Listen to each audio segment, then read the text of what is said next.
Welcome to the Opinion Combination Podcast. I'm KJ Pilcher alongside Wyatt Schultz and Dick Briggs. Quick question, guys. With this format, do you think I wear pants during the podcast? That's a scary question. And why would you even put that out there as a thought? Well, see how well you know me. No, I don't think you do, probably. The answer is I do, because my wife and daughters have made it a house rule. Even though I'm working from home, I must wear pants. So pants it is every time we do a podcast, just to ease your mind. Well, kudos to the family. Well, anyway, another weekend of competition in the books. Iowa State, you and I all victorious. Where do you guys want to start with our recap of last week and talking about duels that occurred? Well, we might as well start with Minnesota. That was on Friday night. Iowa State, you and I were on Sunday. Okay. Of course, Iowa with a big win.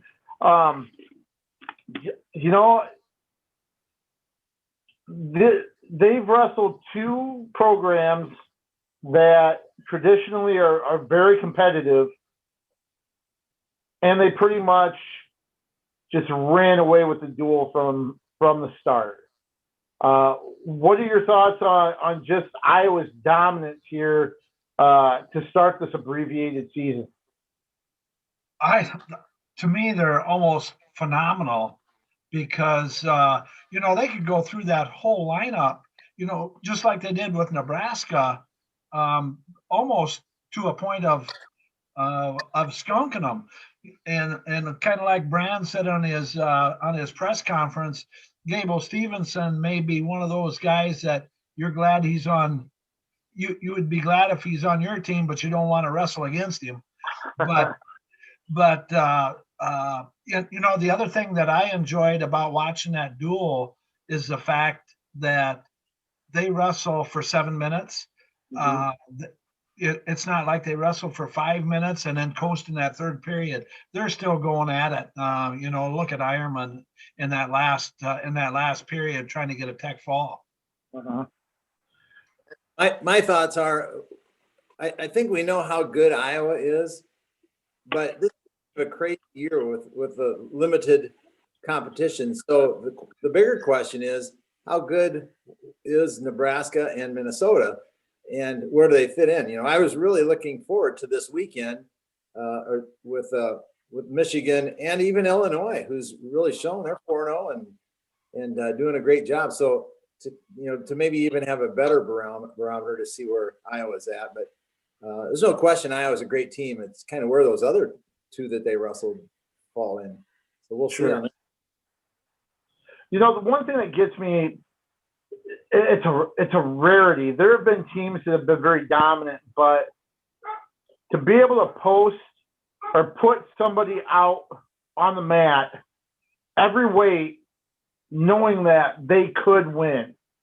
There are some matches that, some teams that they have a weak weight or a drop off as far as talent at a weight or two, especially when, fully funded programs only have 9.9 scholarships to give, right? This is one of those exceptions where, obviously it takes somebody like a Gable Stevenson to really dominate their opponent. But Iowa just has this level of competitor that each time out, they legitimately could sweep all 10 against most teams. Right. I guess if I think of another team in the not too distant past, it would probably be Penn State when did they have 5 national champs returning on that team? Was it 2 years ago? So, that type of a team, and certainly Iowa, obviously we didn't have nationals last year, but they have some great kids returning. Yeah. We've talked about this a little bit, but the dominance of Spencer Lee. You know, it's hard not to take that for granted and see what we talked about what he did against Liam Cronin of Nebraska. And now you've got Patrick McKee, where he was dominating 14-0 when he got the last turn. So he would have had a tech fall 18-0. He gets a pin in less than 2 minutes against a guy that's ranked number 9. You know, this has just become commonplace to the point where it's just numbing, I guess, to where, oh yeah, that's what he does. And it's not normal. You know, to me, he's so, it'd be kind of nice to see him wrestle a couple of other guys, but it's almost like it's Spencer Lee and everybody else. Yeah, I agree. At that weight, certainly that's the case. I kind of feel bad for the rest of Spencer's teammates because the discussion goes to him a lot. But in one sense, it might, you know, he kind of deflects everything. But on the other hand, you know, that's a great team, like we were saying, and they could have multiple national champions on that team for sure. So he's something special. I'm glad he's on our team. And he was named Big Ten co-wrestler of the week with I can't remember I think the 25-pounder from Wisconsin who pinned the Purdue kid was last weekend as well. But Dick, you bring up a really, really good point that, you know, Spencer Lee's named wrestler of the week, but here you had Austin DeSanto with a huge tech fall, scoring 21 points in his match. Then you had Jaden Ironman, you know, who scored 22. The two of them almost outscored the entire Minnesota team in match points, just between the two of them. Then you've got Caleb Young. I tell you what, I think I was probably as impressed with Caleb Young as anybody with his win, that ride out, and what he was able to do to come away with a victory there. I think this is a Caleb Young of 2 years ago, more so than the guy that took the mat last year. Yeah, it's early. He got that pancake takedown in the ride out for the win, and in the tiebreaker won. And if I'm remembering that right, anyway. And yeah, that was an impressive win for sure with Caleb. There's a guy that, you know, again, focus goes to a lot of his teammates, and so yeah, that's a nice win over Lee for sure. I think Lee's close to top five, if not in there. Yeah, I think he was ranked 6th. I think they were like 6th and 7th or 6th and 8th, something like that. Yeah, 6th and 7th, but you know, just like everybody else on the team, somebody like Caleb gets so overshadowed by you know, like Ironman's cartwheel, you know, and you know, even though they're great and impressive wins, a lot of these guys are just getting overshadowed, even though they're right in the mix for a title. Yeah. And I think one of the impressive things about the Iowa team was I don't think they gave up a takedown until 170 or 184, was it? Right. Then, right. Exactly. Hey, just to back up with Ironman for a second, and I tweeted this out during the duel. You know, one of the things that he meant, you know, Ironman's got this wide open style. And we saw that with the cartwheel that turned into points, right? And you expected that kind of funky, unorthodox thing from him possibly. But one of the reasons why he came to Iowa was because the brands could help him more with the basics and to kind of have a little bit of a symbiotic relationship with his style and a more basic style, and they feed off one another. And I think you saw that, you know, I think his first 2 takedowns were basic fundamental wrestling. and then that allowed things to open up to where he hits a move like that and it's open. And that's one of the reasons why he came to Iowa. And now we're seeing kind of that work, you know, and that emphasis kind of showing in his wrestling a little bit, to where that increased focus on basics and improvement in that area has made him a better wrestler. And now it's opening up those opportunities where he can do big things with funk and that unorthodox things. I think we saw that in that move specifically against Minnesota. Yeah, I think the brands are helping him with the basics, and then it also enhancing his I don't know if you want to call it unorthodox, but his funky style. Yeah. You know, they're not deterring that. and he has such powerful hips. If you watch that, and I'm not sure it's, you know, I'm sure, certainly it's the brands, but you know, it's the clientele in the room. You know, he's got, you know, a lot of great workout partners to help him develop, and he helps them develop as well. So, you know, and even going up the lineup, you know, talking about hips, Nelson Brands, he's got great hips as well, for defense and offense. right. I would throw Kemmerer into that as well. I mean, Kemmerer's so thick in the chest, and he's so strong, but obviously those hips and great mat awareness on all of those guys. You know, the thing with Kemmerer that I've said this a lot. He is one of my favorite wrestlers to watch. I think Borschel and Metcalf were two guys that I used to love seeing take the mat as well. Lujan, Carr, guys like that, really fun to watch. I think Kemmerer is right up there. He wrestles through positions so as well as anybody I think I've ever seen.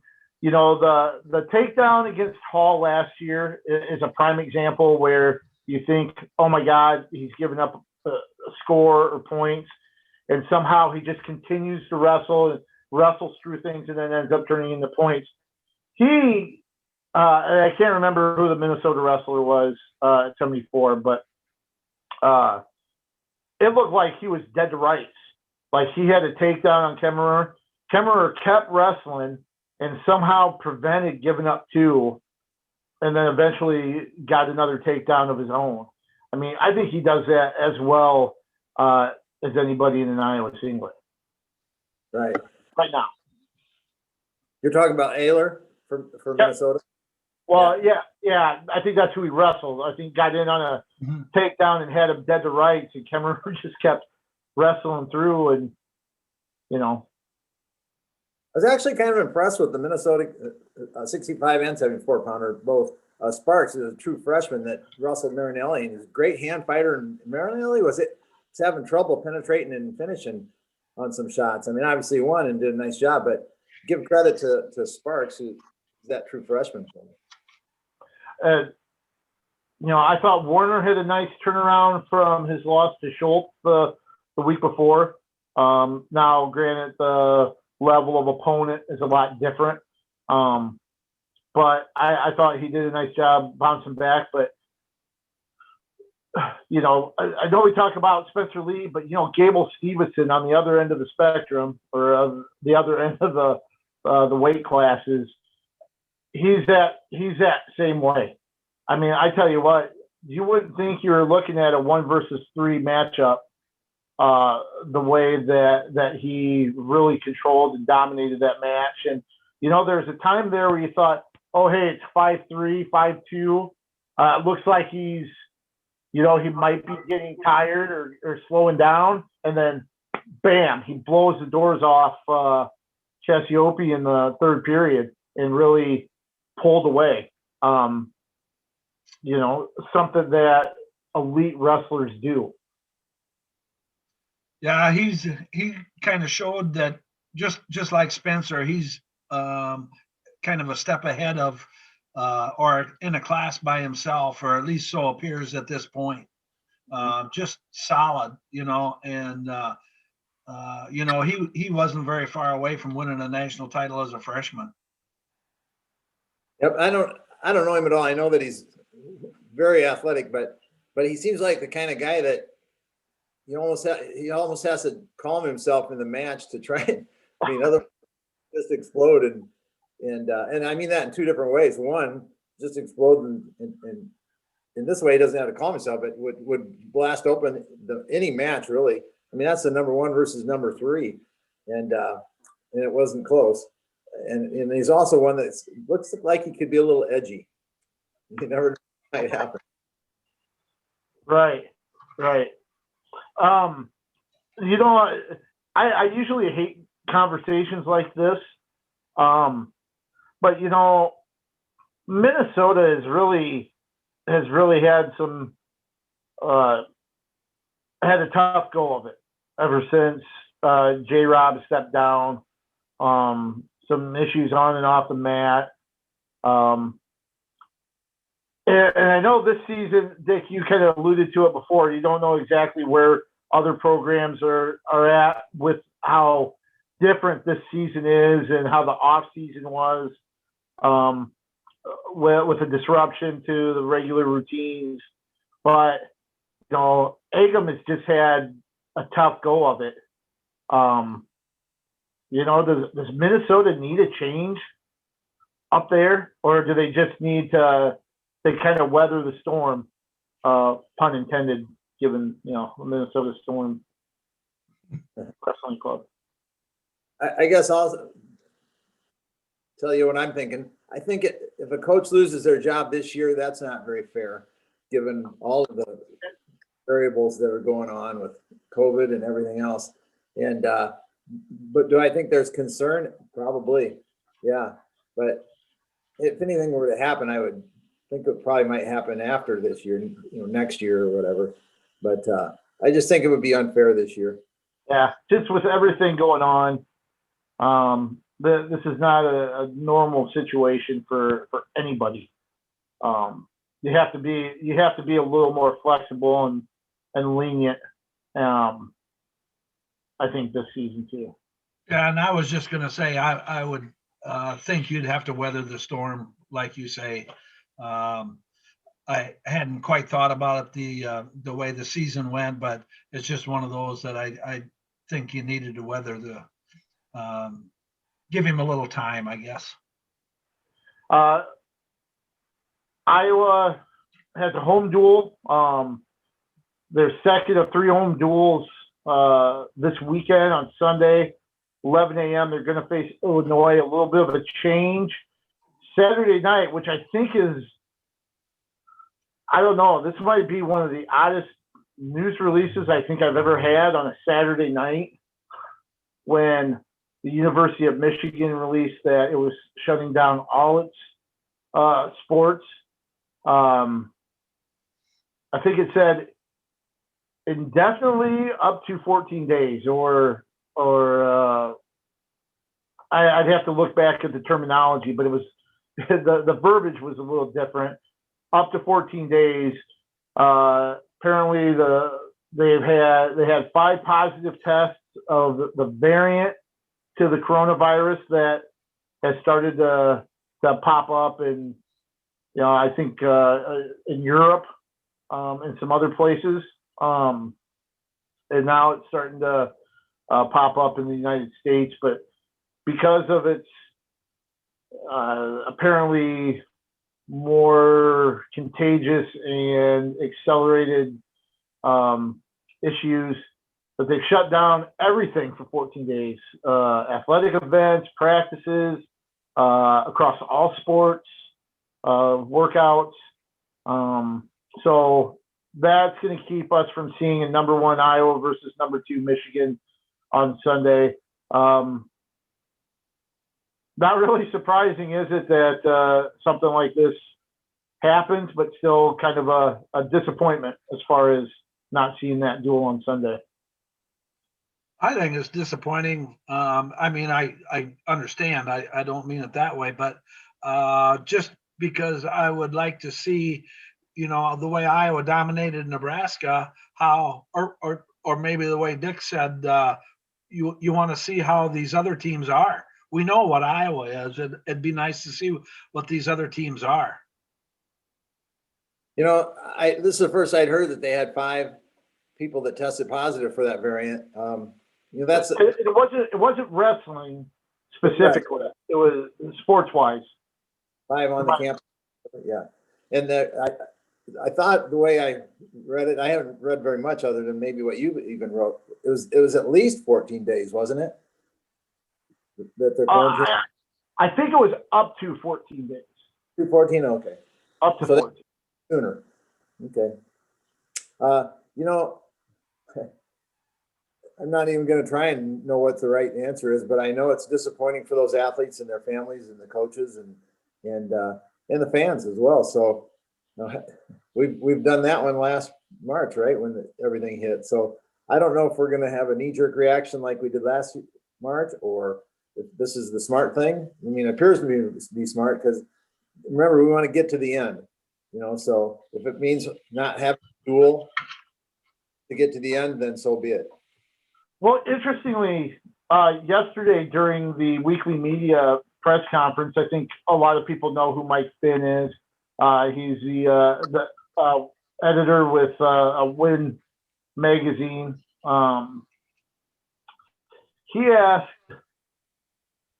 if this, I think he asked if this was the right move, or if it would be better off to shut down the regular season to ensure there was a postseason. You know what I mean? If I kind of remember his question right, but it was along the lines of, should the regular season be halted or stopped to make sure, hey, in a month from now, we do have conference tournaments and the NCAA championships, because that's what a lot of people point to. Well, that'd be a tough answer to me, to shut it down. I like we've talked about before. I wouldn't know what the right answer would be. It'd be kind of hard to have no season and then just a national championship, or qualifier. So, I guess I don't know what would be the answer. Well, if you remember last week or the week before, I was talking about the schedules and how Iowa State had a big schedule with lots of contests, and Iowa had a smaller one, and UNI was somewhere in between. And it was kind of two different philosophies, in my opinion. Iowa State was making this big schedule and having a big season. Iowa has, the Big Ten, not Iowa, but the Big Ten has a smaller season, fewer dates, and other conferences even less. And so if you shut it down now, it doesn't necessarily guarantee there is a national tournament. So in essence, you shut down the season and potentially not have the tournament anyway. So to me, I say, limp along or do what needs to be necessary in the regular season, and let's get to that national tournament. So. Yeah, because if something happens now, you still have time to recover and get to that ending point. So I guess I kind of get what you're getting at, Dick, with limp along and get some matches in or some meets in, and because even if the qualifiers or the conference tournaments, you've still got a couple of weeks to recover even after that. Right. And I guess we're kind of taking the stance that if someone does contract COVID, they're recovering pretty quickly. If it was a different situation where it became fatal type situations, then obviously that's a whole different, ball of wax there for sure. So even without Michigan, there's still going to be a big duel on Sunday. The BTN will have Illinois and Iowa. Illinois ranks 15th right now after starting 4-0. I guess I was just surprised to see, Illinois has 6 wrestlers ranked in the top 13. I think 9 wrestlers ranked in the top 24 of their respective weights. It's still going to be another quality team coming in on Sunday, and that was kind of the message that Tom Brands and Jacob Warner talked about yesterday. Was that it's disappointing that Michigan's not here, but we still have to be ready and take care of business on Sunday with Illinois. What do you guys think about the matchups there? I think there's a couple of pretty decent matchups. 49, 50, or 49. I don't know what 65 would be with Bronigal, but there still could be some pretty good matches in there. It'll be, if you want to go by rankings, which how much do they really mean? But they could go down there and not win a match. Yeah, like we said, rankings are kind of difficult this year because there hasn't been much competition and it's so late. But results: Illinois is 4-0. They beat Indiana badly. They beat Ohio State. That's Ohio State. Been a good program lately. They beat Wisconsin 21-9, and then Purdue beat Purdue 19-17. So they're a quality team. So we'll see. Nothing to overlook, that's for sure. One of the matchups that I think is kind of interesting, and I look forward to it's at 149, Carr versus Murin. I'm not sure if people kind of remember the history between these two, but a couple years ago they were both at 141. And they had some downright battles. Carr won in the duel at Illinois, and then Murin won at the Big Ten Championships in Minnesota, and then won again at the NCAA Championships when the two faced off.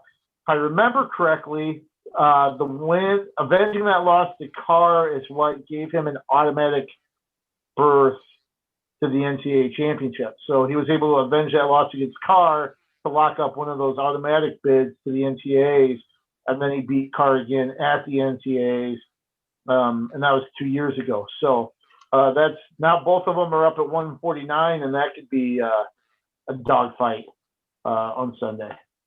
Was that the overtime matches or late 1-point matches? Am I thinking of Murin or am I thinking of Caleb Young? The matches with Carr were 1-point, 2-point matches. Yeah, because I think he won 3-1 at the for 7th place at the Big Ten Championships. In Minneapolis, and then it was a 1-point match at the NCAAs that he won. So yeah, I think the duel. I think Carr actually won maybe by 2 or 3 points. I can't remember if that was late in the third period that he that was the difference or what, but. Yeah, they've had some barn burners.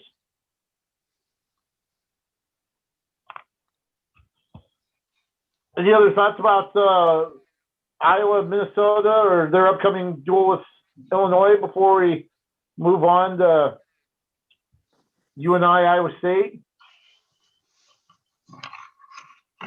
None. Just be interesting to see how Illinois will fare. Yep.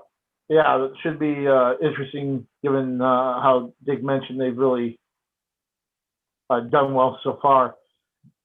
I was really impressed this last weekend. On Sunday at Cedar Falls, Oklahoma came to town and wrestled both Iowa State and UNI.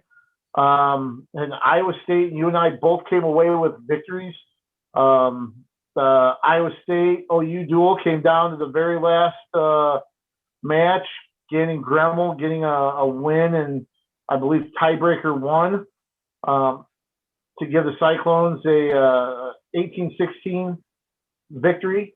And then UNI, which is ranked 19th, one spot behind Oklahoma, came away with a 23-13 win over the Sooners. So not a real pleasant road trip to Iowa for the Sooners there. Yeah, good for them. But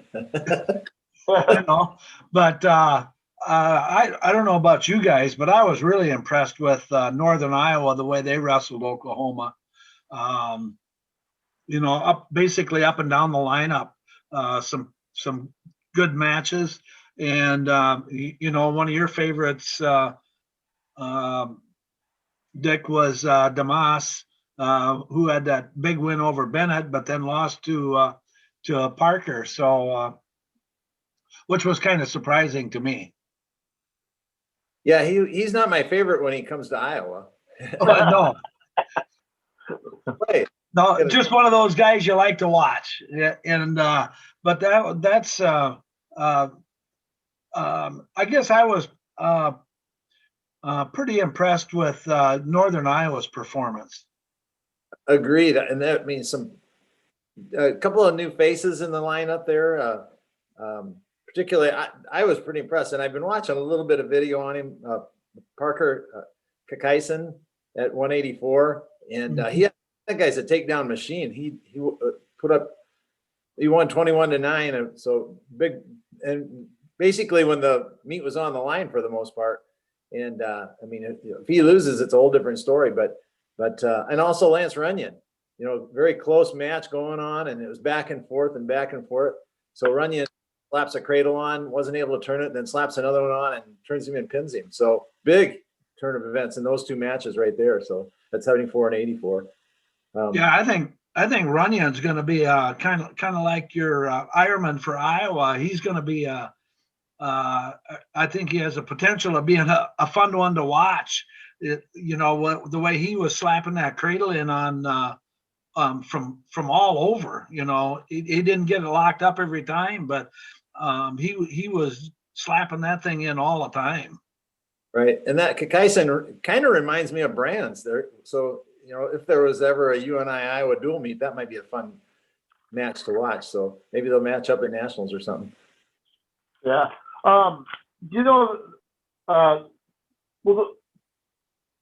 Keep talking about UNI here. That duel was really, really interesting, given they had a intermission after 157, and I believe Schwab pretty much noted that he wasn't real happy. He wasn't real happy with the energy that the team had. And after the break, you can feel a difference. You can feel a little bit of a difference, and it kind of started with Patrick Schoenfelter at 165. He's taken his lumps over the years, but boy, he looked really good against Jake Styles.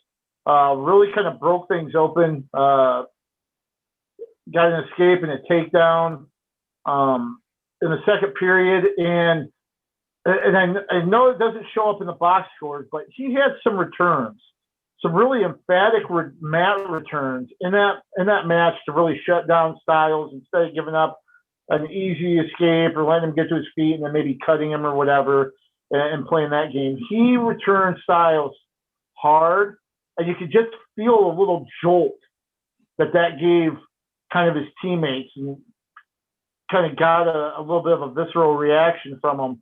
And excited him up, and it was a little bit of a spark I think the Panthers needed at that time. And I want to say he had like over 2.5 minutes of riding time in that match as well. So that kind of got things going. Runyon followed with a pin, then Kekaisen, the takedown clinic that he had, and nearly had a tech there. That was a real momentum swing in those three matches that essentially put the duel away, and Isley finished off with a decision at heavyweight. So you and I won 4 of the last 5 matches, but boy, I was really impressed. The one thing I will say about the duel, there weren't very many fans there, right? There are limitations on fans. The atmosphere reflected that. And I know that might sound dumb, but it just didn't have the same type of feel, and that's got to be hard for wrestlers. I know people say, well, you take the mat, it doesn't matter if it's a big arena or you're in your own backyard, but I think it does. I think there's an energy level that wrestlers can feed off of, any athletes in any sport, feed off that type of atmosphere, and it was just lacking because of the lack of attendance, I think, but kudos to you and I really kind of amping things up in the last half despite that.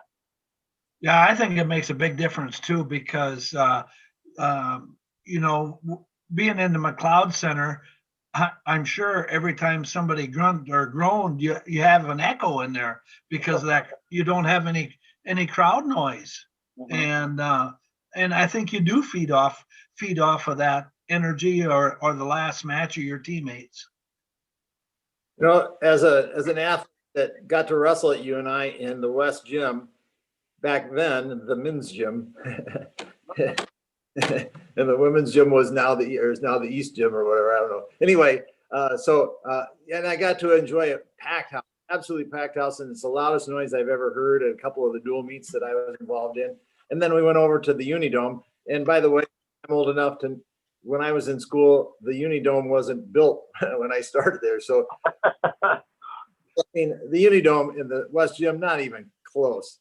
And so, and I can assume that it's the same with the McLeod Arena. That it's McLeod Arena is nice, and if you can fill it, that'd be great. But it's not the West Gym when that thing's rocking. Oh man, nothing. I think it was voted as one of the toughest places to wrestle in America. I believe it. Well, anytime you get into an arena that's full, and regardless of the size, I think it's a fun atmosphere and a fun venue. Even the Unidome, if it was full, would be a fun venue to wrestle in or play football in or whatever, if it's full. Just like the South Center or the arena down in Coralville, if they're full, they're fun. That's funny because I've seen a clip going around just recently on social media of the 1997 national championships that were held at the Unidome when Jesse Whitmer won his title, the strongest man in the world. And that you can see the crowd in the background just going crazy, it was full, on that side of the dome. And so, yeah, absolutely. It can get rocking too, but. 2 other things of note too in that UNI duel. Brody Teske with another victory. He was a Big 12 Wrestler of the Week last week. This time he kind of kicked things off with a really impressive major decision, 12-3, and then almost had 4 minutes of riding time. Teske looks really, really good so far early on with the Panthers. And then at 133, Kyle Biscaglia, that was a quality win. Takedown in the last minute. I want to say maybe 34 seconds to go or so. And then a ride out against Anthony Madrigal for a 3-1 win. That was a quality win there at 133.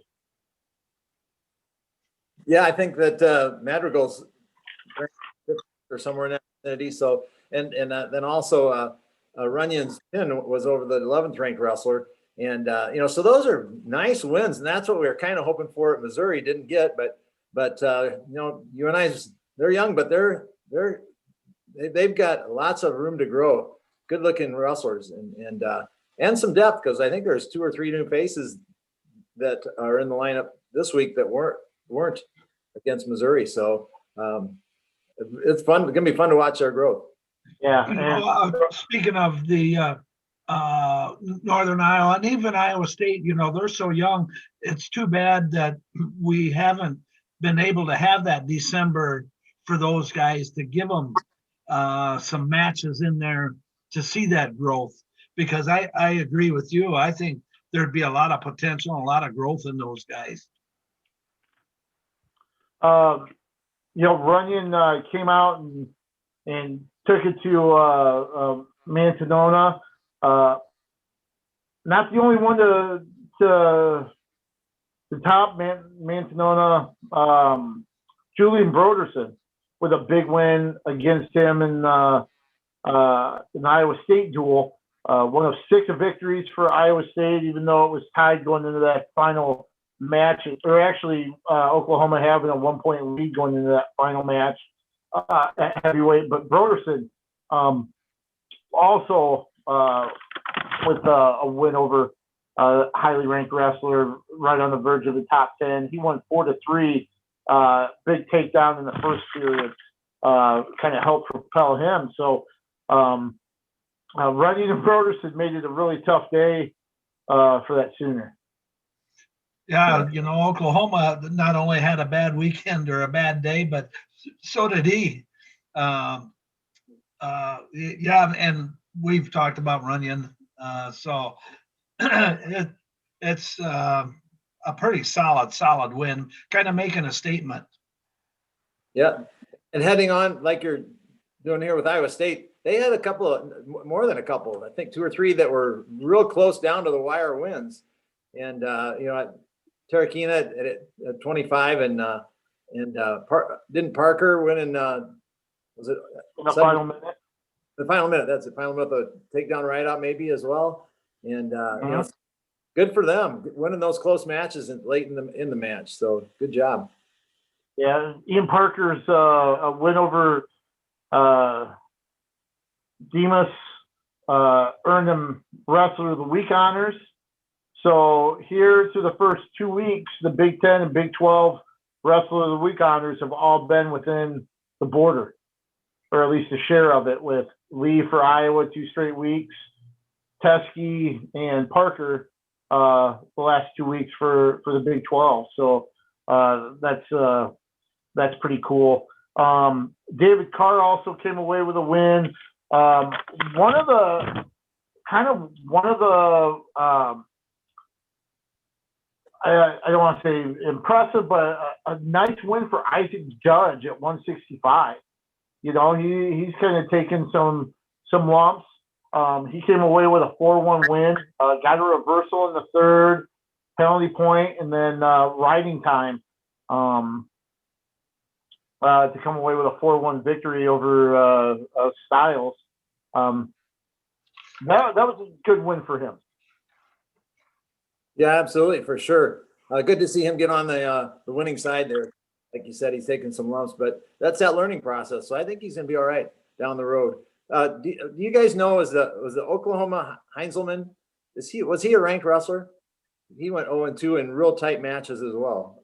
Yeah, I think he's like 27th or something like that. I think it was like in the mid to low 20s for track wrestling. But I was really surprised with that because he gave Gremmel everything he could handle, and he also stayed right in there with Heisley. So I was surprised to see him not closer to the teens or 20s, given the way that he wrestled. Yeah, that's what I was thinking. Is they're very tight matches, and obviously the Iowa State meet went down to that match and sudden victory, or tiebreaker, I should say. And, yep. Gremmel got a gutsy right out there to win by 1. Now both of them have Oklahoma State. So you get Oklahoma, and then Oklahoma State's really, really weird. They're going to be at UNI early in the afternoon. Iowa State's going to be wrestling some other teams during the day, and then they're going to make the trip after the UNI duel to Ames, and then wrestle Iowa State for the nightcap there in Ames. A really weird schedule, but now both teams will have Okie State to compete against. But it seems to me that Oklahoma State did that a couple years ago, wrestled at Northern Iowa, and then drove to Ames in the afternoon. Maybe it was the following day that they did. I thought it was like a Saturday night, Sunday, early Sunday afternoon, noon or 1 o'clock duel. Yeah, but Oklahoma State's got, I believe they got something like eight ranked in the top 20 or thereabouts, 5 in the top 10 maybe. So they're coming in with a pretty solid team. Right. I don't believe I've ever seen that schedule. And when I was looking at that, I'm like, man, hope the car doesn't break down or get or slide off the road or whatever. It is Iowa after all. And I think there's storm or snow predicted, so we'll see. But the benefit of that is you only have to weigh in once.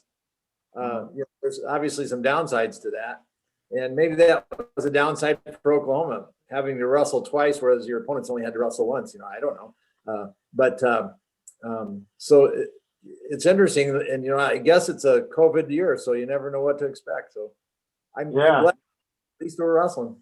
And sometimes it's even better though you do wrestle that second match, although it may be a lot of time between the two, and you may tighten up.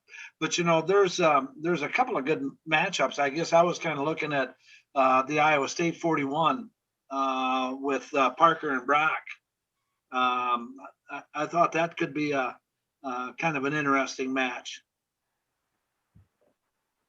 Oh, for sure, that'll be one of the ones that really kind of stand out this weekend.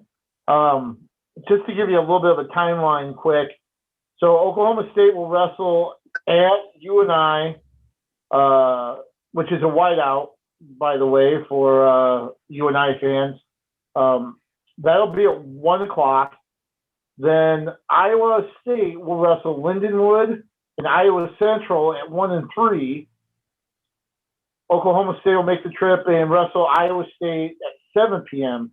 In Ames. So Lindenwood and Iowa Central, kind of the appetizer, I guess you would say, for the Cyclones, and then 1 and 7 for the Cowboys to wrestle in Cedar Falls and Ames. So give you a little bit of a timeline for those things on Saturday. Any other final comments about Iowa State UNI before we touch on the American Rivers Conference really quick? Do you know if Dagan is wrestling? Coach Dresser really didn't have updates on injuries, because even Cam Robinson, I think, is banged up too. That's why you saw, I believe it was Ben Monroe that stepped in at 149. So it'll be interesting to see how that kind of plays out.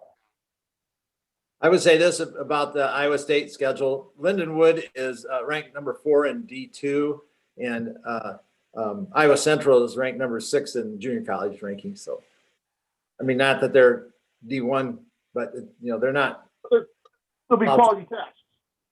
Yeah. So American Rivers Conference got started partially this weekend with their conference duels. Unfortunately, there are some that weren't able to compete, but Wartburg won 9 out of 10 against the University of Dubuque. We had some area guys with technical fouls there with Brady Fritz and Kyle Briggs. And then I just want to say the one triangular that was intact, Nebraska Wesleyan and Simpson versus BV, and BV comes away with 2 dual victories. Something happy for Coach Mark Ryle there and everything. So a good start for them and a good start for Wartburg. We've got a special guest in West Delaware, Coach Jeff Boss, try to bring a fresh voice to the podcast and add a little bit something to it. Guys, a big week. You ready to kind of get things started? Yeah. I'm ready. All right, Brixie, why don't you jump right to it and get to the you make the call. This will be fun, and we'll test out how much knowledge Coach Voss has too. All right. Here we go. So this happened in a dual meet that KJ and I covered last Thursday. KJ, you probably know it without me even telling about it. So I'll tell the other guys. Yeah, it was kind of an iffy situation. So here's what it was.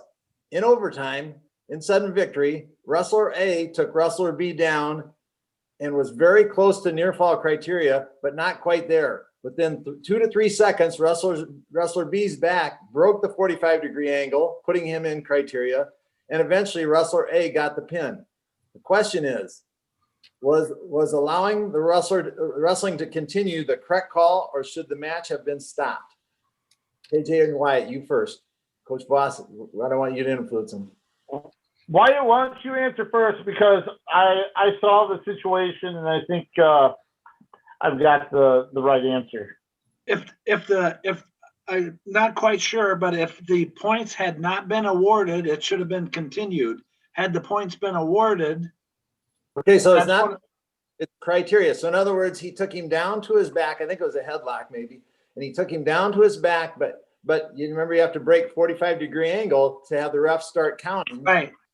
He gets to 2. Now he's got his 2 points, but he didn't go to criteria. He wasn't at 45 initially. And then about 2 to 3 seconds later, went past 45. Ref started counting and eventually it became a pin. So should it continued or not? I would say not. So you think that he should have blown the whistle and stopped the match at the takedown? Correct. And KJ? I think that's also the right call. Once the 2 points are awarded and he's not in an actual pinning hold at the time, and has broken that plane, the match is over. Should be stopped with those 2 points awarded. Coach Voss, I don't want to put you on the spot here or anything. Well, here's what I would say. And I know Coach Voss is going to want the pin. If my team was down by 5 or less points, and that was the last match, I would say they should continue. But I'd probably agree with those two that the match should have been over. And that is correct. The reading rule, or the rule reads, if points earned in the sudden victory or ultimate tiebreaker involve a takedown or reversal straight to the near fall criteria, the match shall continue. If it's not straight to the criteria, it should end. So it should have ended on that takedown. Ref blow the whistle, stop the match, award the match to the person that got the takedown, and not allow them to continue wrestling and get the pin. So that became a 3-point difference for the team. So it didn't affect the team score, but it should. Very good, guys. Good job. I'm on a roll. Well, I am too. Yeah, right. I had one right in a row. Well, hey, we're really excited to kind of introduce something other than just the three of us, rambling on. Jeff, thanks for joining us from the friendly confines of the West Delaware Wrestling Room. The top-ranked Hawks off to another good season here with the WAMAC tournament coming up, and a postseason right after that. Big duel with Independence tomorrow as well. But Coach Voss, what have you seen this season? How has it gone for you guys up until this point? Well, I think up to this point, things have gone pretty well. I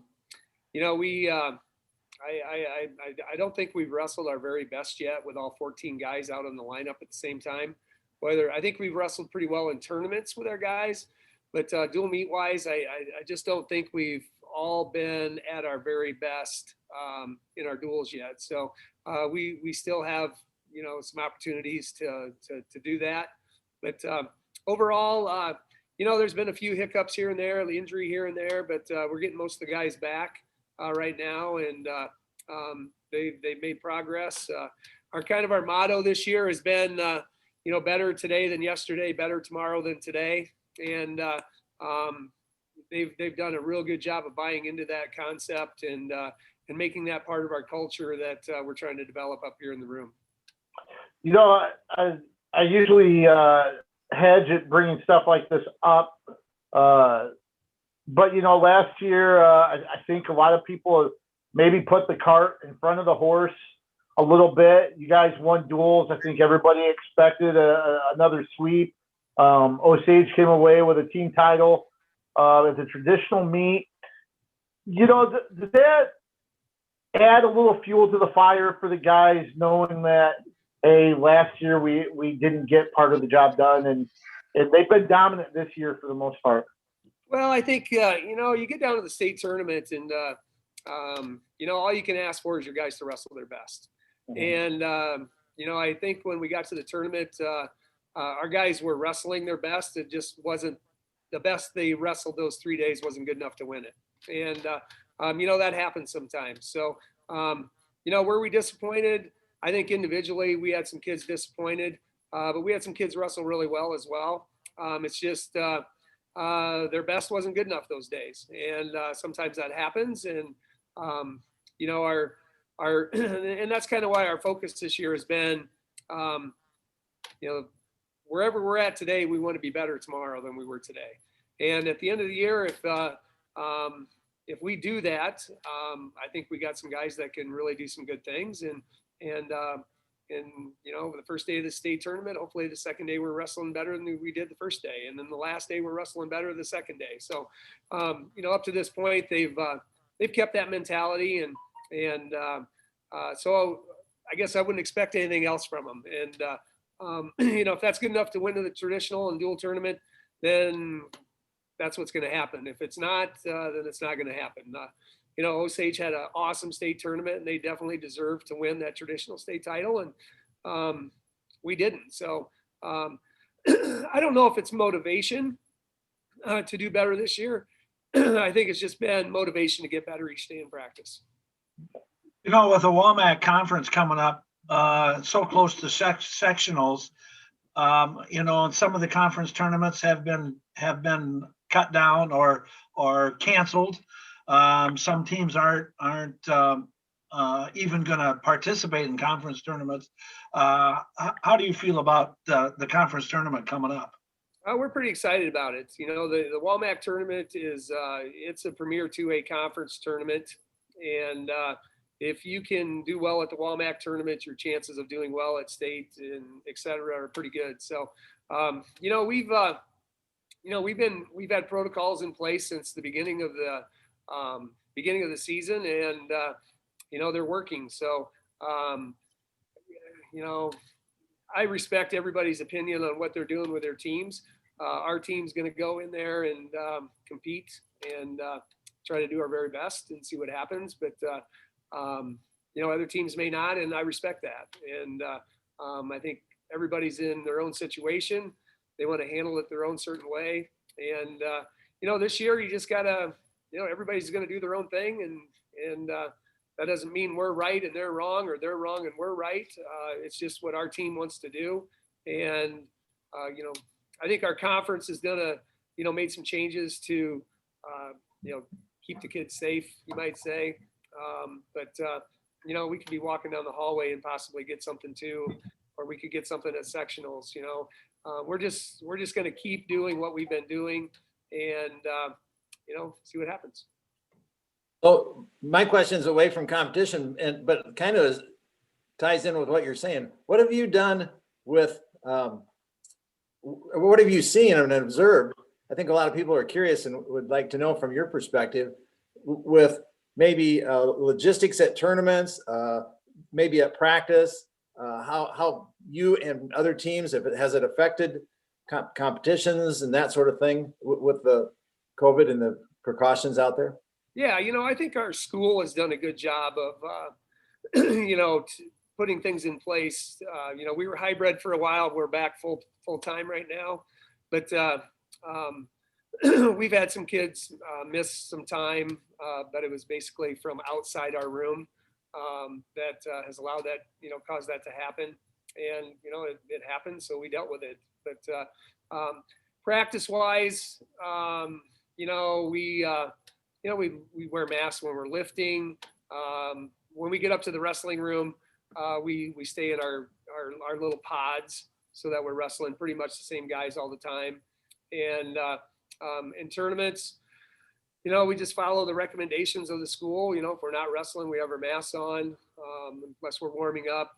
And our kids have done a pretty good job of kind of staying out of the arena, which we've kind of encouraged them to do anyway, because sometimes just being in the arena the entire day can really drain your energy.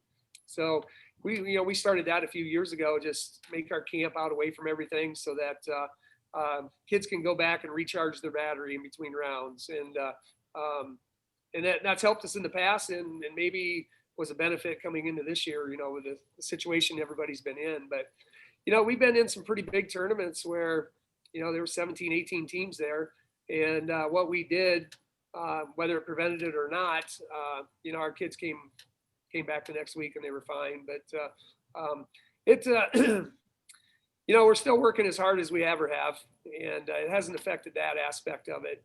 But once you set the standard at the beginning of the year, and if you keep following those protocols that we put in place, it's worked out. We've our gyms that we've gone to, some have had fans, some have not. The fans are wearing masks, trying to protect the kids. So it's been something to deal with, but I don't think it's really affected how we run our practices for the most part and that type of thing. Speaking of your practices, you've got heavyweight. You got Petland at heavyweight. You've got Wyatt Volker. You've got Christian Nunley, Cale Meyer, Jared Voss.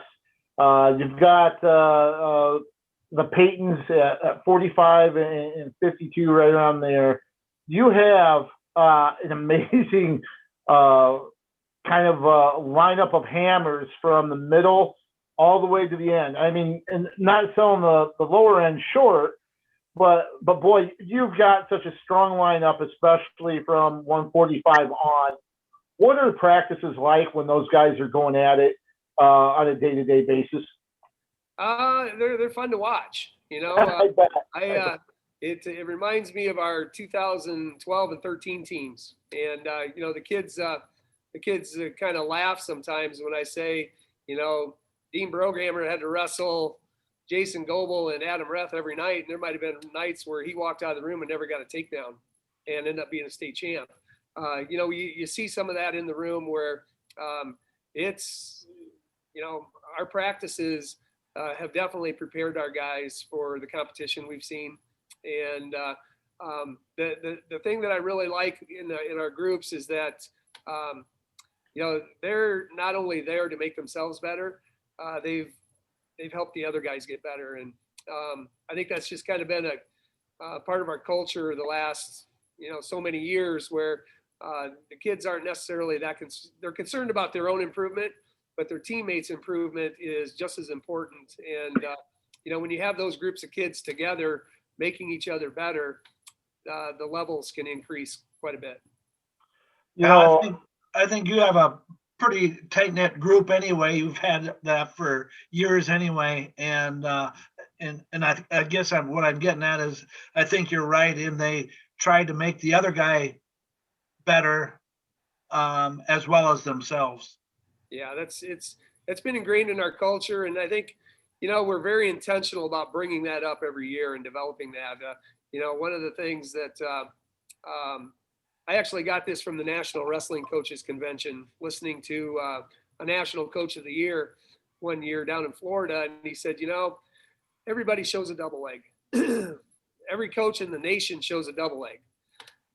The double leg isn't what makes your team. It's the culture of your team that has a big impact on how you're going to grow and how much you're going to improve.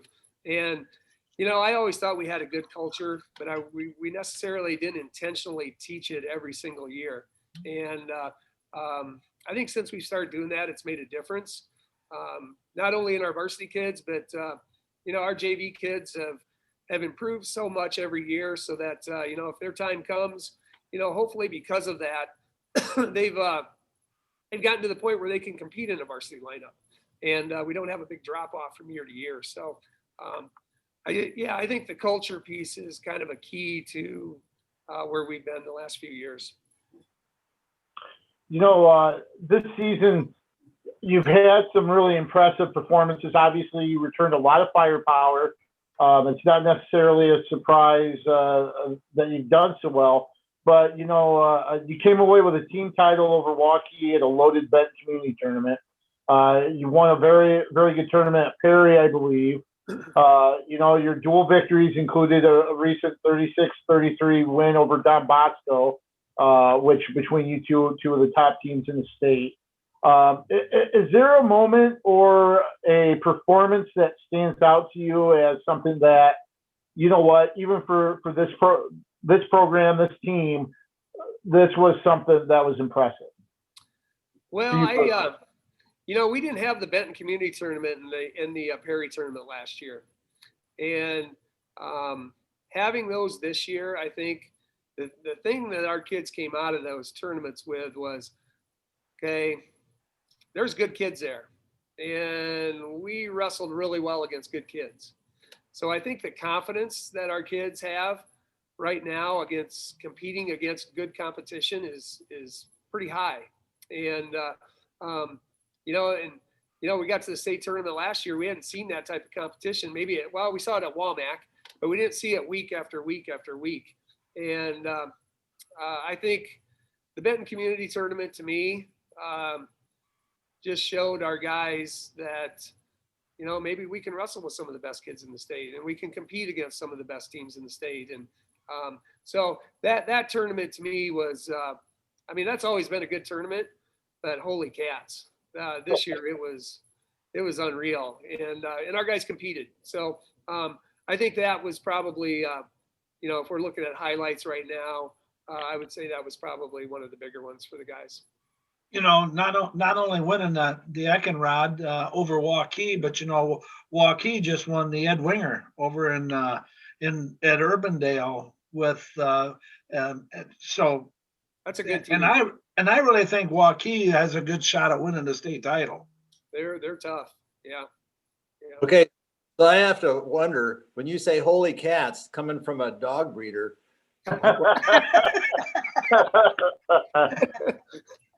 That's a good point there, Coach Briggs.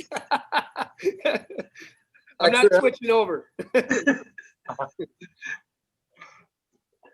Well, one thing I've got to ask you about too. Known you for a number of years, and I know how important family is to you. The Voss family, very, very tight, very wrestling centric, I would say. It's been a part of your guys' lives for quite a bit of time. Your wife Jeanette shoots photos for the team. Your sons and daughters have helped out, been around, and part of the program. This year, your son Jared is a senior. The last year he'll be wrestling for you. Your son Jake, now the head coach at Benton Community. You've had a couple events like Benton, like the Murphy, I believe, where Jake's had his team there competing against yours and Jared on the mat. What's that been like? Have you been trying to soak up this last year with Jared, and what's it like seeing Jake in an opposite corner and doing something that he loves and kind of making an impact on kids in a similar fashion that you have? Well, it's been, when we kind of started this, we spend a lot of time in wrestling, and when Jeanette and I, it's like, okay, if we're going to do this for a long time, then our family's got to be part of it. So, my daughters have been stat girls, and the boys have wrestled, and she's been involved as well. But I that's kind of West Delaware, I think. We really focus on family. It's not just me, it's my other coaches. Their wives are involved, their kids are involved. We just have a real family is a big part of our culture at West Delaware. But this year, when Jake had a great mentor at Benton Community with TJ Murphy, and I was a West Delaware wrestler. So when he was offered that position, it was pretty exciting, and it's been fun for me when we go to these tournaments. when an official comes up to me and, and just says how Jake's doing when they've officiated him and his team. And just kind of makes you feel good when our kids, not just my own personal kids, but every tournament we've gone to this year, there's been coaches that either at the, head coaches or assistant coaches that have come through our program, and they're doing really well. And, I talked to our team the other day about, we are part of something a lot bigger than ourselves. And our wrestling program is bigger than any of us, including coaches, wrestlers, whatever. And for them, ex-wrestlers to go out and take part of West Delaware with them and implement that into their program is something that, we're all very proud of. And fact that, Jake's my son, I guess, as a father, you're pretty proud of that as well. So, we encourage our kids when they're done to give back to the sport because this sport has given all of us a lot, and it deserves to have something given back when you're done competing. And we have a lot of kids doing that, whether they're coaching, officiating. A lot of kids from here are giving back to the sport, and that's pretty rewarding. Yeah, I was just going to say, giving back to the sport, because West Delaware seems like has gotten a lot of officials going. Ben Marshall was at least one of them that I know was down at the girls' tournament last weekend. He gives a lot, as well as others. There's a lot of officials that come out of West Delaware. Well, and I tell you, when I first came here, Bob Murphy was our athletic director, and was my athletic director for a long time. And I think a lot of that started with him. He's brought a lot of young officials, not just from here, but from all over, into the officiating ranks. And one of the things that he really emphasized with me when I first took the head coaching job was to get involved in the state association, get involved in some leadership positions, so that you can have a voice in what's going on in wrestling, and try to make the sport better. And so I think a lot of that credit goes to Bob Murphy and what the culture of the athletic program that he set forth here at West Delaware while he was here. And we've had I've been very fortunate to have great people to work with here at West Delaware, and the athletic director since he left. So that culture piece, I think, has translated into kids being officials and being coaches and that type of thing.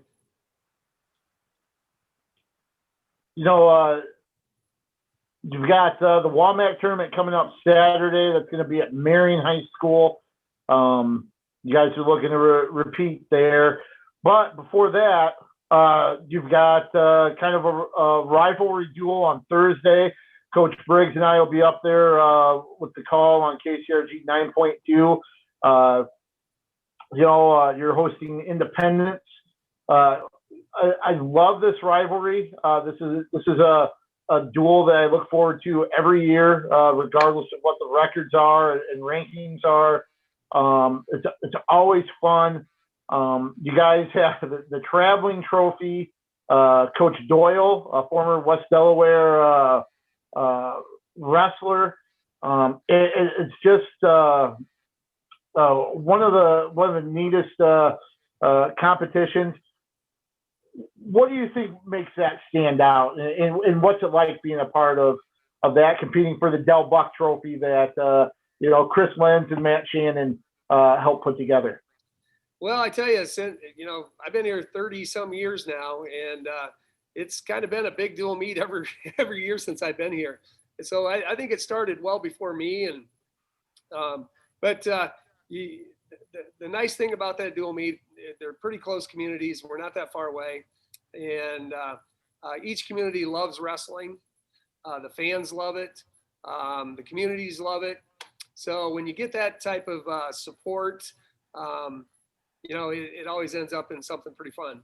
And over the years, it doesn't matter what you're ranked or anything like that. I don't even pencil it out anymore, because you waste a lot of energy trying to predict what the score could be. and it never turns out that way. So, you know, and Mike's got a great team this year. And you know, we saw them at Benton Community, and they performed pretty well there. They beat us in a few weight classes, placed above us in a few.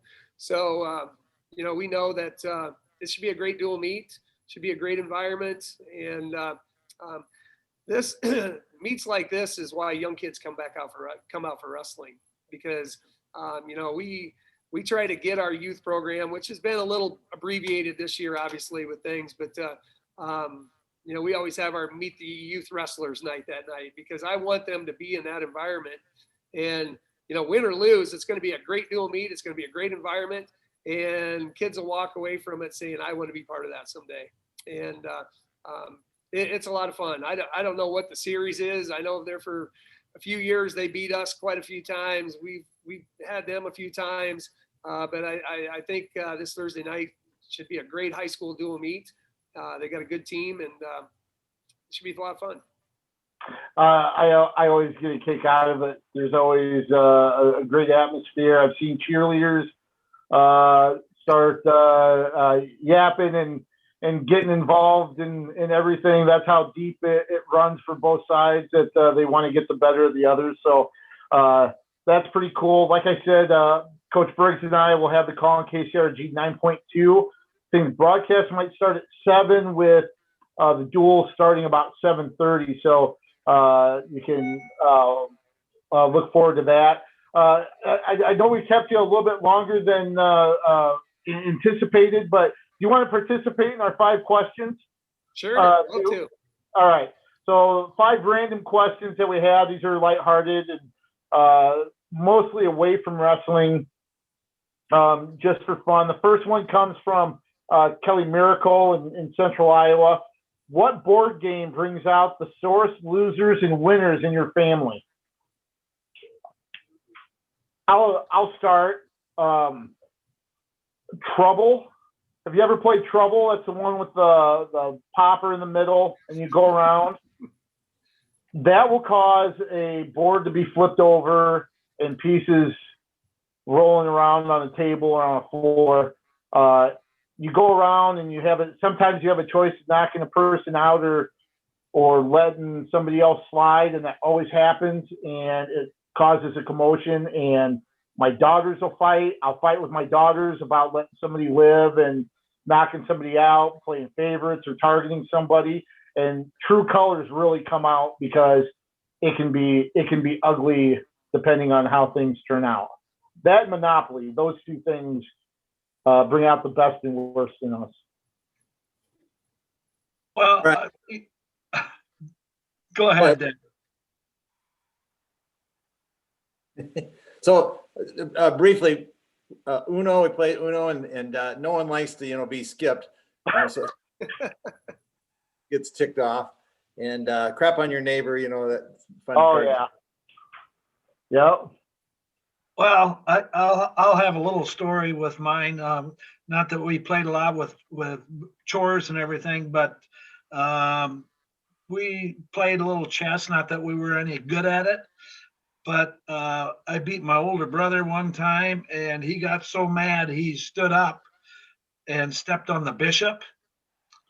Do you know what the bishop is? That's that pointy one. Yep. And I forget how many stitches he had in his foot, and how many basketball games he missed because of that. So, what about you, Bossy? Well, I'd say we're more card game players than board games. And if you know my wife, she's a very good winner, but she's a very bad loser. And I have a daughter named Joanna, who is Jeanette's twin. Okay. The same way, good winner, poor loser. And when this whole COVID thing came down, we played a lot of cards for about a week. And that's all we could play, because it was not good. One, they were a little static. If they lost, it was like throw the cards. So is it euchre? Well, we played a bunch of them. Really? Yeah, they all turned out the same way. It sounds to me like you were the loser. More than a winner, yes, you're right. Speaking of cards, euchre is I have my mom's family is from the Dubuque area, so euchre is a big card game in our family. The euchre fights and arguments in Thanksgiving and Christmas celebrations are epic tales in our family. So I can imagine what you experienced, boss. This is from somebody that we're all familiar with, Mark Kenny. You guys will remember him coaching and officiating. If you were in a different career, what would it be? Well, I know what I'd like to be doing, but and that's growing up farming. I guess if anything, I'd go back to that. I'm gonna go with a furniture maker. I love woodworking and being craftsman sort of thing. Oh, that's cool. Yeah, I'd probably go with you, Wyatt. That's kind of why we got into raising labs. It's kind of that farmer aspect of things. So that's probably where I'd go as well. Yeah, you've got raspberries and strawberries too, don't you? Oh yeah, we've got a nice big garden. Yeah, Tomatoes. got it all. Yeah, there you go. You know what? I originally was an education major.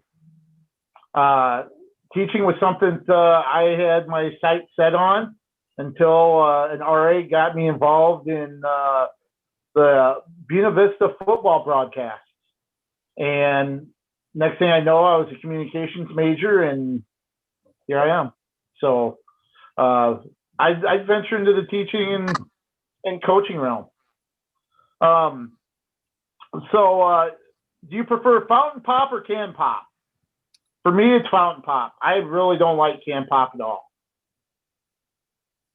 I prefer canned. Yeah. Yeah. And I've drank so much pop in my life, I'll go either one. But now yeah, I'd probably go with bottled, whatever. I like the bottle pop because I can't drink a whole can at once, so I can put the lid back on and save it for later. Mountain Dew, right? Yes. Yep. Okay, so you guys are familiar with my Selfie Saturday stuff, right?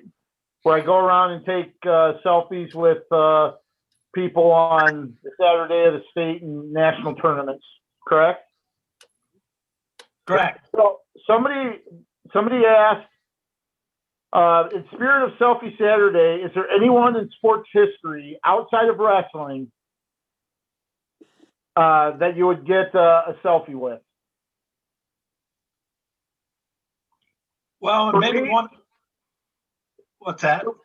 Well, for me, it would be Muhammad Ali, probably. If I ever had a chance to get a selfie with Muhammad Ali, that would probably be somebody that I would really like to do. Mine may be either maybe a Vince Lombardi or Larry Bird. Oh, okay, sure. The hit Great. from French Lick. Just recently in the news, but pretty iconic. I'd go maybe with Henry Aaron. Mm-hmm. That's a good one. I don't play tennis, and when I do, I don't play it very well. But I love watching the Wimbledon tennis tournament. Mm-hmm. So I would probably get Roger Federer. Okay. He's one of the, you think about the age he is and how he competes yet in tennis. I'd probably take one with him. Yeah, and he was unstoppable on grass for so long. Gee, me Christmas. Yeah, that's a good one too. Okay, if you had to choose a final meal, what would it be? Mine is simple. Steak What's and that? potatoes. Steak and potatoes? Steak, potatoes, and corn. Okay. Yep, steak, potatoes, and homemade ice cream. Ooh.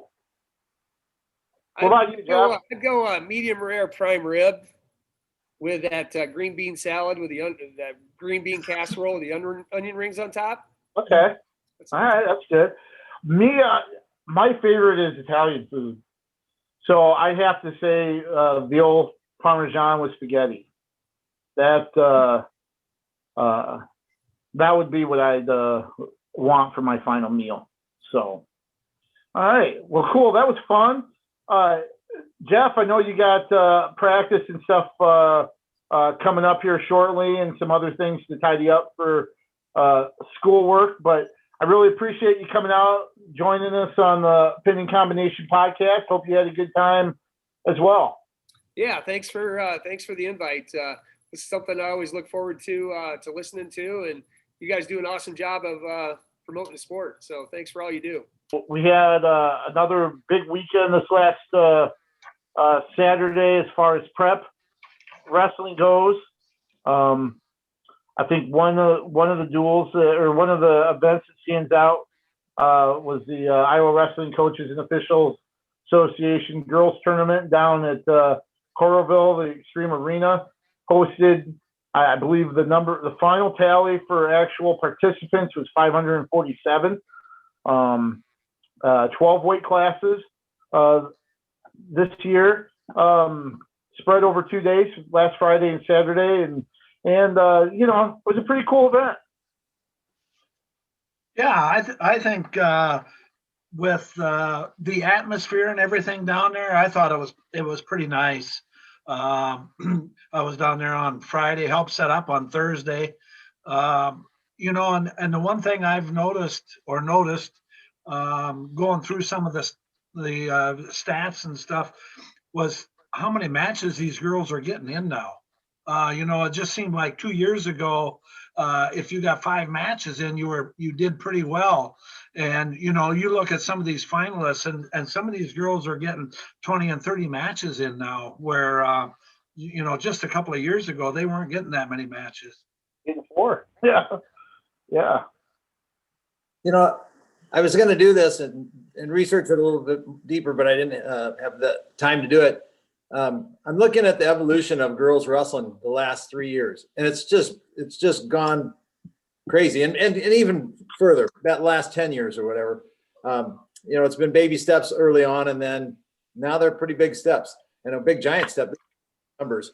But you know, so some of the wrestlers are hoping they can wrestle down in the Wells Fargo Arena. That's awesome to have that. But I think back when the boys wrestling started, and I'm going to guess now, like 1921 or 23, something like that. And maybe you guys can confirm it. Maybe I remember it. You remember it. And also did, I think Cedar Rapids, Washington, or Cedar Rapids School, whatever it was back then, might have won it even. But, you know, so I'm thinking it's held in some little gym somewhere, and then it progressed. And I don't think within 2 years from that first date, it was held in a big arena. But, you know, so what I'm suggesting is the progression has been pretty good for the girls, and bravo. Obviously, we want that state tournament. But if you look back on how the boys progressed, be patient. It's coming. You guys are building it. We're building it. So nicely done. You know, and another thing, I interviewed Tucker Black this morning from William Penn, the girls coach, and he made a comment that Iowa is one of the elite wrestling states in the country, and he just felt within a year or so that Iowa per capita will have the best girls wrestling in the country. And I almost have to agree with him, just because of the way the atmosphere or the way the boys are. I mean, we always felt we have the best boys in the country per capita, and the girls are kind of the same way. Just following up on Dick's comments on the earliest tournaments, and the traditional state tournament started in 1921. Cedar Rapids won it. It originally was hosted by Iowa State and State University of Iowa.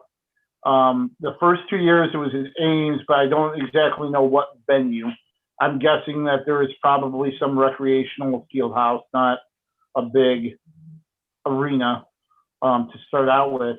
But the thing that I didn't realize, and this kind of coincides with the IWCOA events here the last 3 years, but looking here, the first 8 tournaments actually were open tournaments.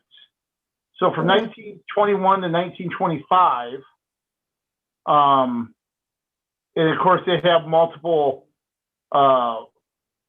events in 22, 23, and 24. So technically it'd be 5 years or whatever. The first 5 years they were open tournaments, which kind of coincides with what the Coaches and Officials Association are doing right now. I know 1926 was the first year it was actually under the IHSAA kind of rule and the standardization that we have now. So, there's a parallel there, or there's a comparison between the two that, it's growing. You have these open tournaments to start, and here in a few years, that growth continues and that evolution continues. Then you'll see some of the other changes that resemble maybe the boys wrestling. Well, I think as far as developing, with that many entrants into this year's tournament, you're already talking about having qualifiers, which to me would solidify the fact that it needs to be sanctioned for one, but to justify or to solidify a state tournament, a legitimate state tournament. Right, and back in 1921, there was no template or model to base it off of. It was just a new idea or new ideas, and I'm sure they learned, as they were going and built from there. With the girls, obviously the boys, they have that model and template. Other than the fact that maybe the girls' union that is going to have to take this, I don't know how it's going to work out, but I mean that'll have to be ironed out. But so. It's interesting to hear that parallel, KJ. That's what I was wondering when I didn't get a chance to research it. So thank you on that. Yeah, this is straying away from the actual conversation. But do you know who the first state championship coach was? He's listed as a faculty sponsor, but do you know who the first leader of a state championship team under the IHSAA format? Yeah, no idea. I would have no idea. Adolph Rupp. Oh, okay. The Hall of Fame basketball coach for the University of Kentucky. Wow. Was actually at Marshalltown High School at one time, and he was the faculty sponsor of the 1926 Marshalltown wrestling team, and they won the state title that year.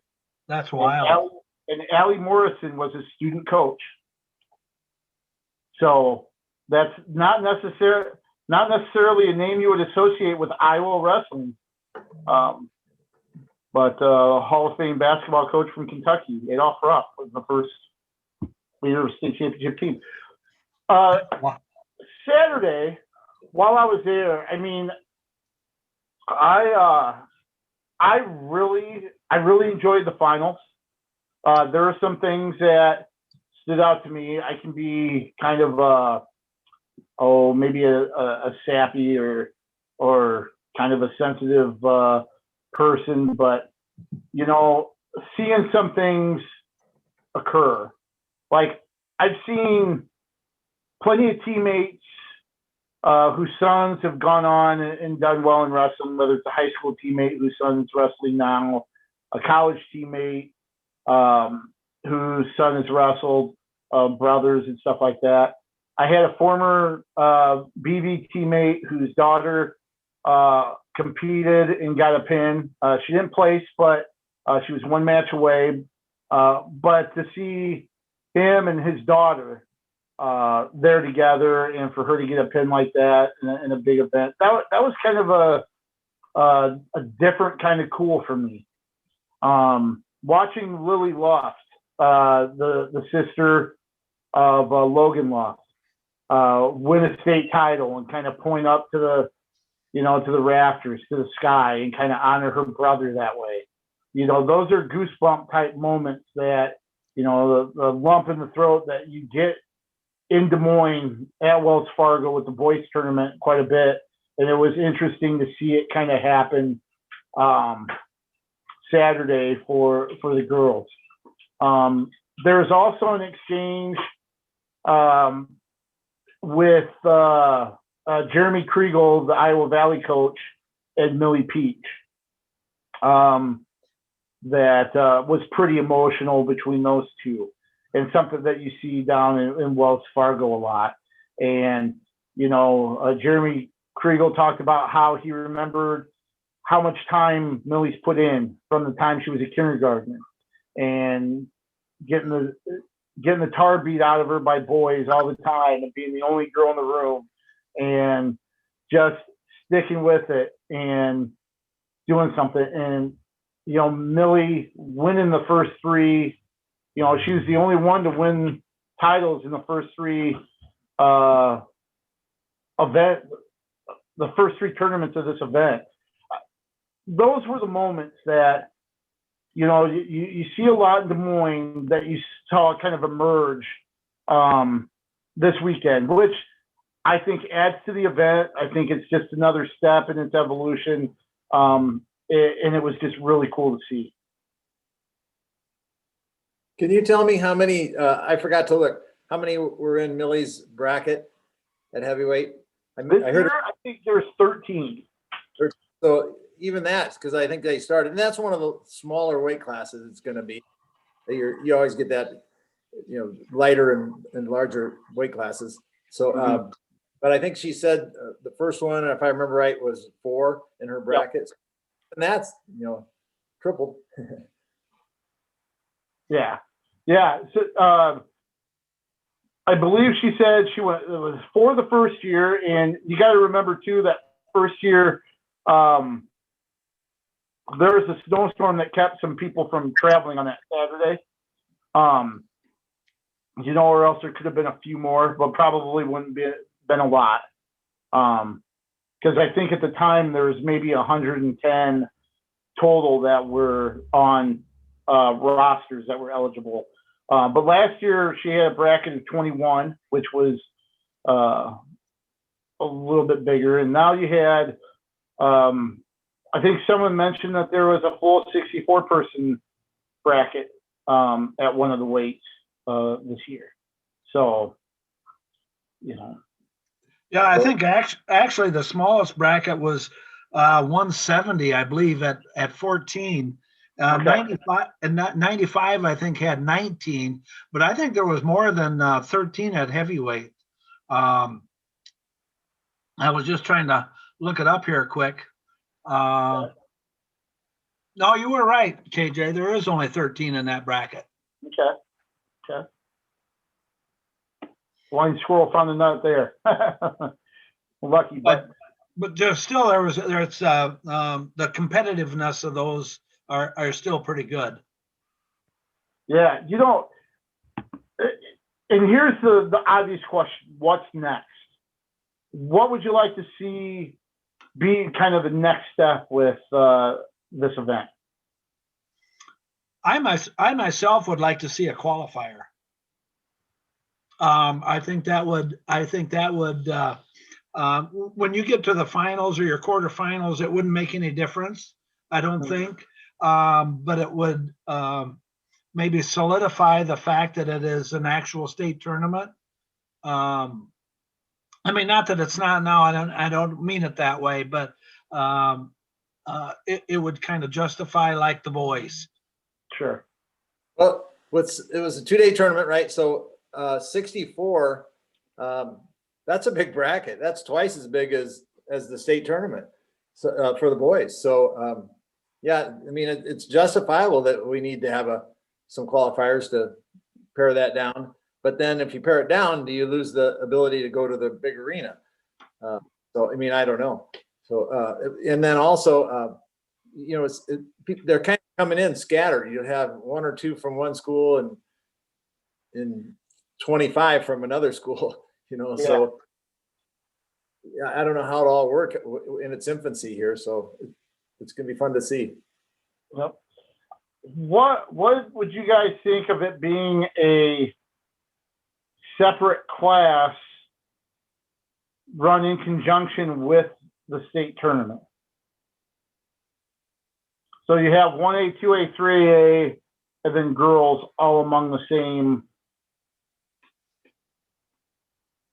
Well, if you- I guess I wouldn't have a problem with it. But then you would have to get to that, at least at this point, either 8 or 16 man brackets. Right, because I don't know if you have, would that add another day to the state tournament? Well, you'd have to do it. I think you would have to have another day.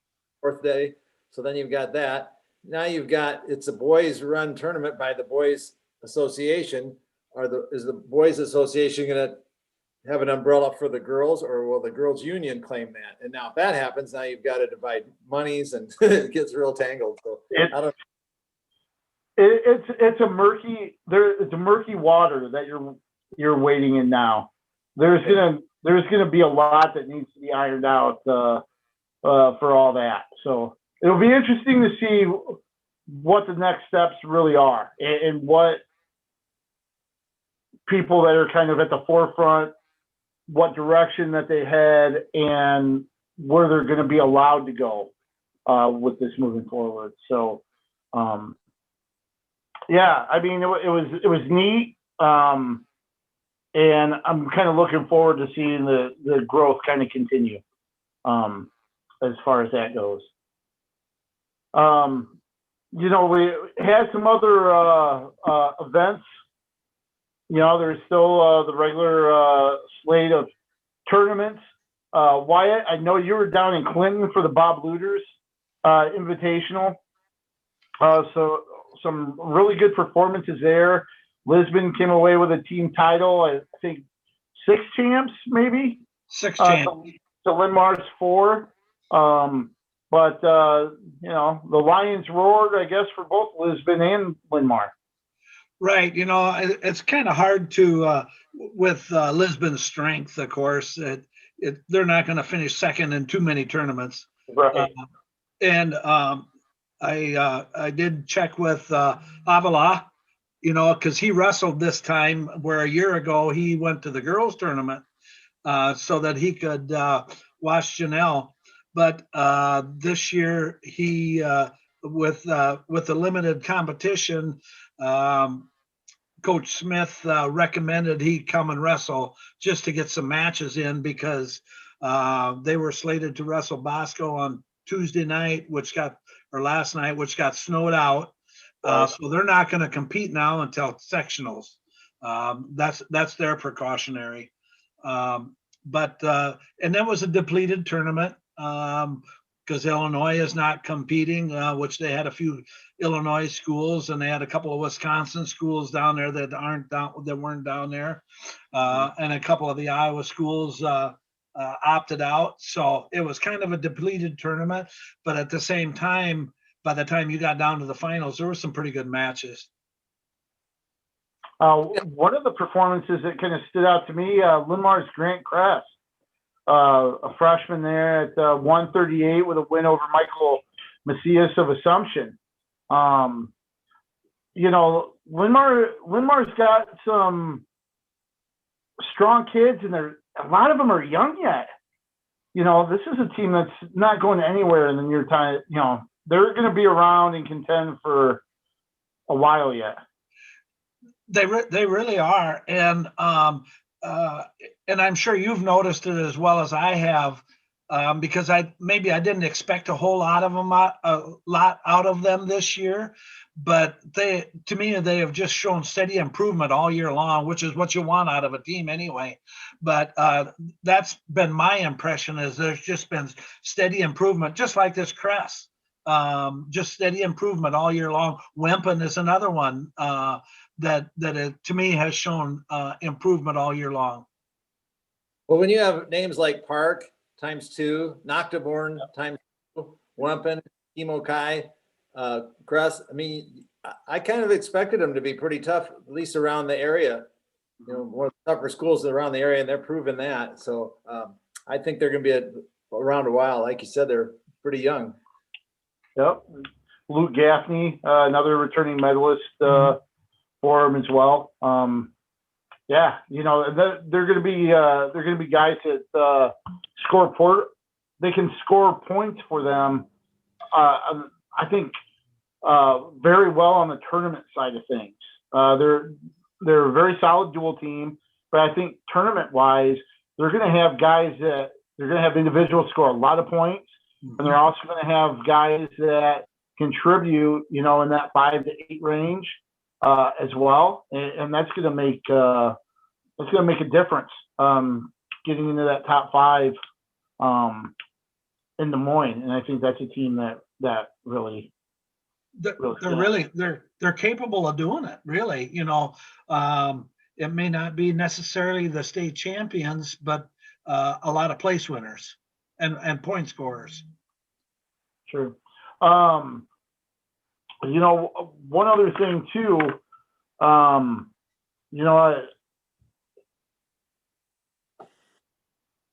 at the Rick Caldwell. Sorry, I just kind of hit a blank there. At the Rick Caldwell Invitational at Waverly, kind of an interesting result there with Drake Ayala bumping up to 32 and meeting up with Ryder Block.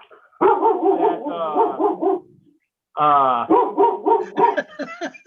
about that. I guess somebody's a little upset about Drake Ayala losing there, but Ryder Block and Drake Ayala mixing it up in the 132 final. Yeah, it'll be interesting. I think it was it a late takedown, if I'm not mistaken, to win that? And I was even asked over the weekend if they would happen to meet in a duel, if Drake would bump up and wrestle him again. And of course, who knows what would I. For one thing, Drake isn't going to shy away from competition. So, whether it would happen or not, who knows? But I could see him doing it, Yeah. It's just one of those things. Bumping up a weight is a little different, but with Drake's ability, it may be just a little surprising anyway. But I mean, it's fantastic. I wish more wrestlers would do something like that. What do you have to lose? I know there's some seeding things with state now and everything, but for somebody like that, especially who you're wrestling against in the upper weight, you really got nothing to lose. And kudos to him for doing that. Coach, I know you've had wrestlers do the exact same thing. I mean,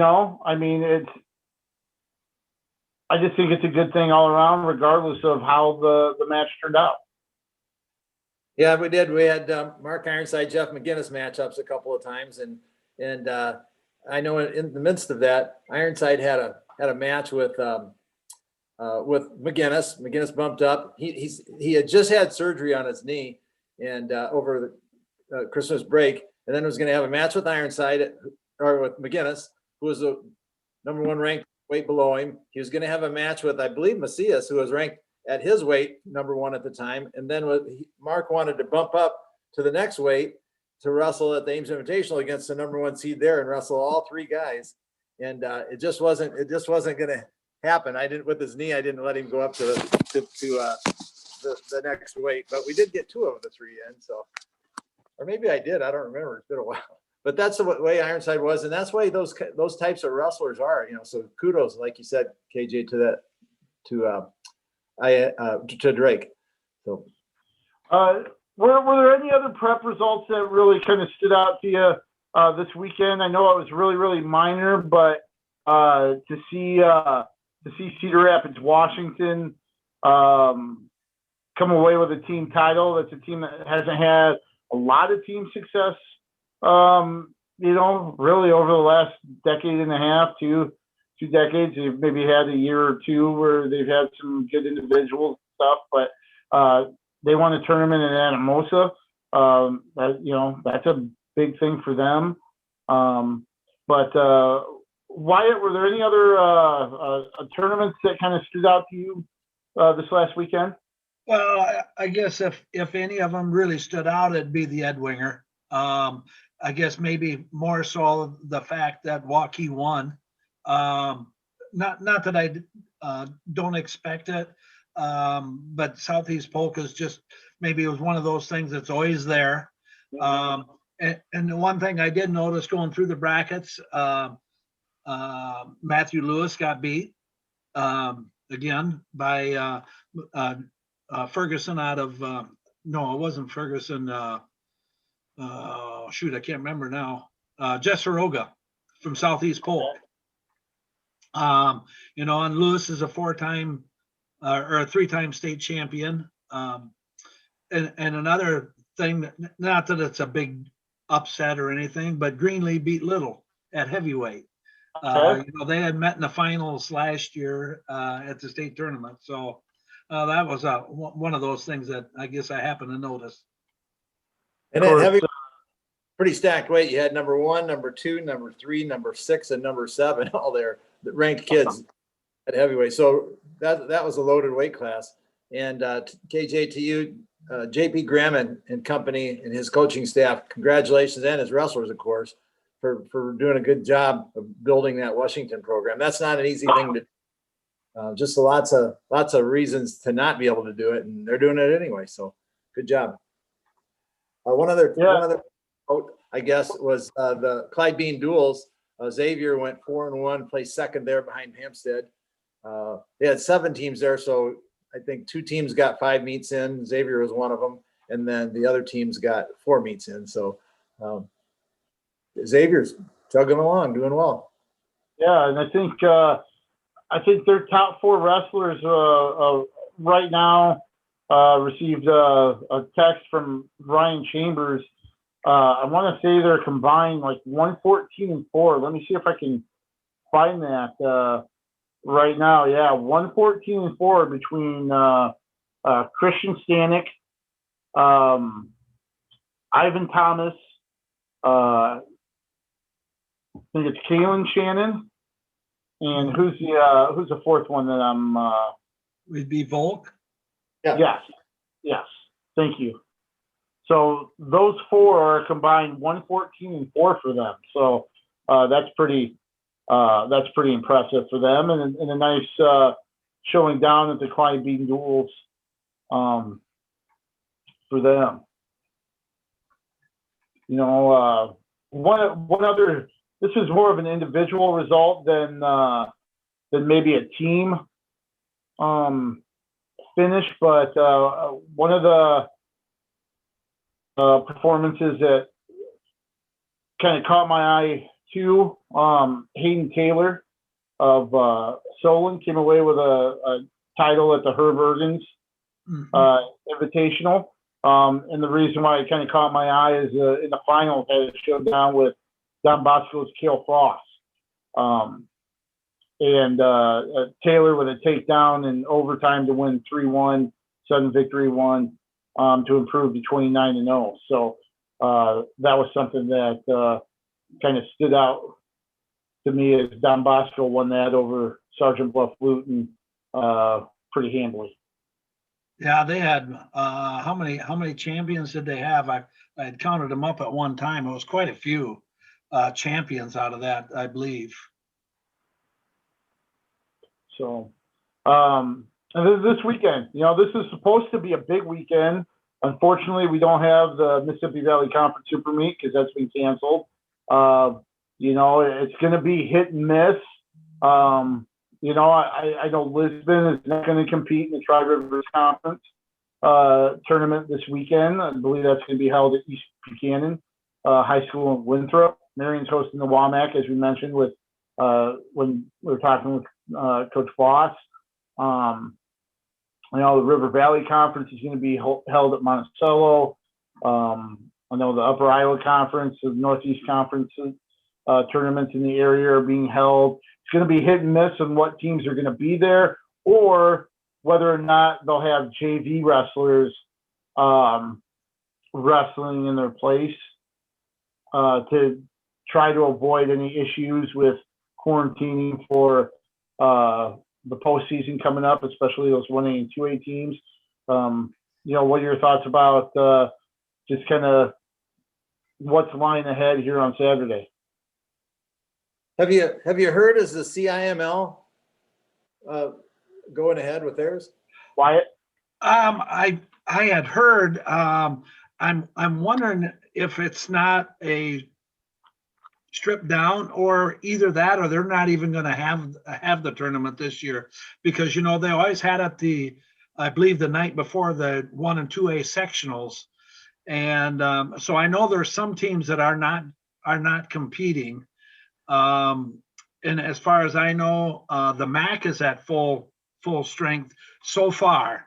I'm helping set that up Friday evening to get ready for that. So, and I haven't been told any differently. So as far as I know, that's on the go. And I'm doing the River Valley as well. So I got to buzz up to Monticello too. But the CIML, I think, if I'm not mistaken, there are some teams that aren't going to compete. And Milwaukee, I think, was one of those schools that didn't go in last year even. So that may be one of them that's not. So it's going to be interesting. It's a choice that a lot of people are going to have to make. And to be honest with you, I don't know if I can fault them either way. The one thing I would question is sending JV kids to a varsity conference. If you're concerned about spread or infections, then why send anybody at all? I don't understand the sending JV kids. All you can do is possibly, maybe spread more. I know one of the other coaches that heard about teams sending JV kids in place of varsity wrestlers said that he hopes that doesn't happen, just because the likelihood of maybe one of those wrestlers infecting somebody else. If you're concerned about it, just don't send anybody. But I don't know. We'll see. Can't be an easy choice, because if somebody does get, held out of the postseason, that's going to be very disappointing for that individual. Yeah, but Coach Voss, I thought had a pretty good outlook on it. He's going to go take their precautions and go forward and not hold and respect the other coaches for their decisions as well. Any other final thoughts, you guys? No, just looking forward to the weekend and hope everybody can that's going to competes, and hope nothing happens that we can't move forward. Sure. We're going to be at Manchester for the Independence West Delaware Duel. So you can catch us on KCRG 9.2. You can catch my story from the meet at thegazette.com. Wyatt, are you going anywhere on Thursday? And are you just going to be at Monticello for the RVC tournament on Saturday? Probably just be at the River Valley on Saturday. I'm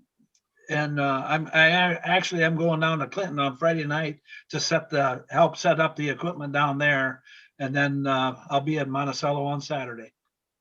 All right. So check that out at thepredicament.com. Briggsy, are you officiating or getting any plans for catching duels on Saturday, whether it be ARC meets this week? Right. So obviously tomorrow we're at West Delaware, and then Friday I'm officiating a triangular with Cedar Falls, Liberty, and it's at City High. And then Saturday, watching the ARC duels, assuming that there will be some. And then Sunday I'm at Beckman roughing up there at a youth tournament. All right. So busy weekend for everybody here as we're getting to that time of year, and we'll be talking about the postseason next weekend. So enjoy it. Everybody stay safe and enjoy the wrestling this weekend. And we'll let Wyatt send us home. Let's keep wrestling on the move.